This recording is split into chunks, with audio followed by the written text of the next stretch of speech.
Donald Trump's much-hyped Alaska summit with Vladimir Putin is set for tomorrow. In the run-up to it, the U.S. president has said his meeting with Putin will be a give and take on boundaries and lands. On the eve of the high-stakes summit, the Russian president praised Washington for making a sincere effort to solve the conflict in Ukraine. Take a listen.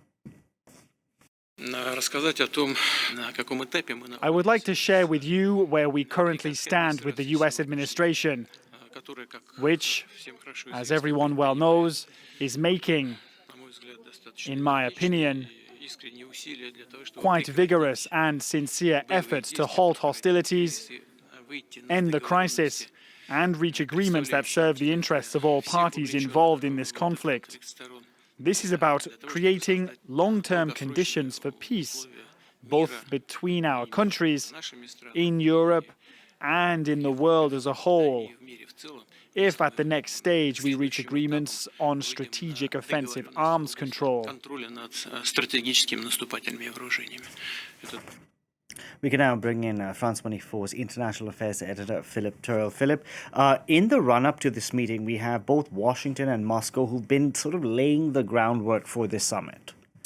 That is true, and there has been a radio interview with Donald Trump in the United States today where he says he thinks Vladimir Putin is going to make a deal, but he says there's still 25% chance that it could fail, and also saying that there will be a press conference tomorrow at the end of the session, between the end of the summit between him and President Putin, but he doesn't know if that's going to be a joint press conference. Now, one of the most interesting things about all of this is if you look at what Vladimir Putin has been saying, he hasn't really said anything. There's no concessions. There's no sign that he's willing to move towards what the United States and what Ukraine are calling for, and Europe as well. He's just saying, well, we're going to hopefully move towards long-term peace. But what will that mean? That will mean peace on the conditions that Russia puts forward, which basically have never changed since the start of the war. As far as the US are concerned, Donald Trump is saying, well, he will try to broker some kind of an agreement. If there is a breakthrough, then he will call Volodymyr Zelensky and then European leaders afterwards. If there's no breakthrough, then he is going to walk away from these talks and just say to Vladimir Putin, well, good luck with the rest of the war. We're pulling out of trying to find a solution to all of this. So we don't know, as things stand right now, what this is going to lead to, what kind of solution we may be seeing tomorrow. There is cautious optimism on the part of the Europeans, on the part of the Ukrainians, that there could be a movement towards a ceasefire deal.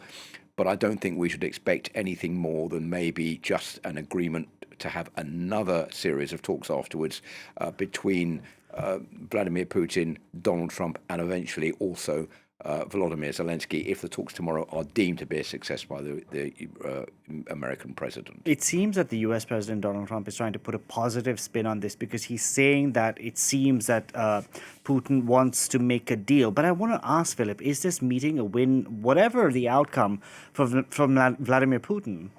This is definitely a win for Vladimir Putin. Remember, he has not been face-to-face with a U.S. leader outside the United States for 10 years. The last time the two of them met was at the Helsinki summit in 2018, which really was not a very good summit for Donald Trump, where he went against his own information services to support what Vladimir Putin was saying, that Russia was not involved in trying to fiddle elections in the United States. And so this is a win-win situation. Vladimir Putin is on a list of wanted war criminals and should be arrested if he steps foot outside of Russia. The United States doesn't agree or hasn't signed up to that, so he can come into the United States where he doesn't risk being arrested. So this is a win-win situation. He'll get the photo with Donald Trump. He'll be welcomed into Alaska, which used to be under Russian control until it was sold to the Americans. This is something else that many nationalists in Russia will be rubbing their hands about. So this is definitely a win-win situation, and we don't even know what Vladimir Putin is willing to come up with as far as any solution to the war in Ukraine is concerned, if indeed he has any idea or willingness to propose anything to Donald Trump when the two meet tomorrow. Philip, thank you very much for that. Philip Turle there.